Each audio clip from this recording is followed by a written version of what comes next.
The story of the three little pigs. Once upon a time, there was an old sow with 3 little pigs, and she had not enough to keep them. She sent them out to seek their fortune. The first that went off met a man with a bundle of straw, and said to him, "Please, man, give me that straw to build me a house," which the man did, and the little pig built a house with it. Presently came along a wolf, and knocked at the door, and said, little pig, let me come in." To which the pig answered, "No, no, not by the hair of my chinny chin chin." "Then I'll huff, and I'll pluff, and I'll blow your house in," said the wolf.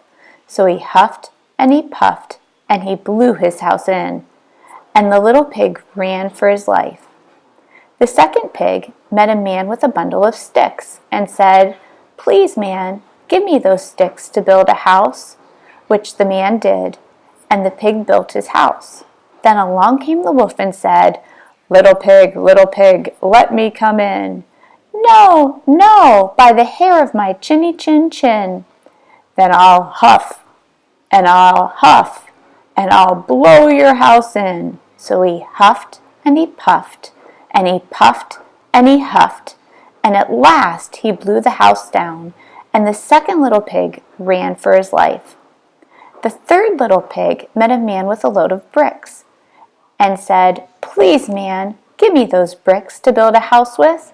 So the man gave him the bricks, and he built his house with them. So the wolf came, as he did to the other little pigs, and said, little pig, let me come in." "No, no, by the hair of my chinny chin chin." "Then I'll huff, and I'll puff, and I'll blow your house in." Well, he huffed, and he puffed, and he huffed, and he puffed, and he puffed, and he huffed, but he could not get the house down. When he found that he could not, with all his huffing and puffing, blow the house down, he said, little pig, I know where there is a nice field of turnips." "Where?" said the little pig. "Oh, in Mr. Smith's home field, and if you will be ready tomorrow morning, I will call for you, and we will go together and get some for dinner." "Very well," said the little pig. "I will be ready. What time do you mean to go?" "Oh, at 6 o'clock. Well, the little pig got up at 5, and got the turnips, and was home again before 6.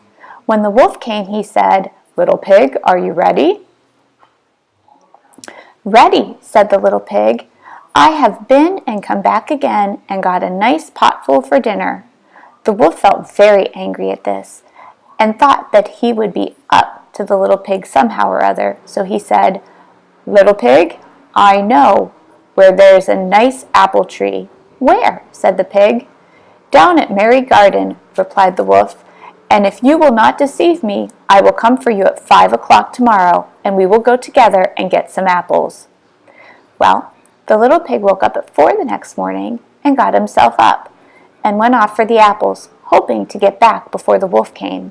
But he had got farther to go, and had to climb the tree, so that just as he was coming down from it, he saw the wolf coming, which, as you may suppose, frightened him very much. When the wolf came up, he said, little pig, what? Are you here before me? Are they nice apples?" "Yes, very," said the little pig. "I will throw you down one." And he threw it so far that, while the wolf was gone to pick it up, the little pig jumped down and ran home. The next day the wolf came again, and said to the little pig, little pig, there is a fair in the town this afternoon. Will you go?" "Oh, yes," said the pig, "I will go. What time shall you be ready?" "At 3, said the wolf. So the little pig went off before the time as usual, and got to the fair, and bought a butter churn, and was on his way home with it when he saw the wolf coming. Then he could not tell what to do. So he got into the churn to hide, and in doing so turned it around, and it began to roll, and rolled down the hill with the pig inside it, which frightened the wolf so much that he ran home without going to the fair. He went to the little pig's house and told him how frightened he had been by a great round thing which came down the hill past him. Then the little pig said, "Ha! I frightened you, did I? I had been to the fair and bought a butter churn, and when I saw you I got into it and rolled down the hill." Then the wolf got very angry indeed and declared he would eat up the little pig and that he would get down the chimney after him. When the little pig saw what he was about, he hung on the pot full of water and made a blazing fire, and, just as the wolf was coming down, took off the cover of the pot, and in fell the wolf. And the little pig put on the cover again in an instant, boiled him up, and ate him for supper, and lived happily ever after.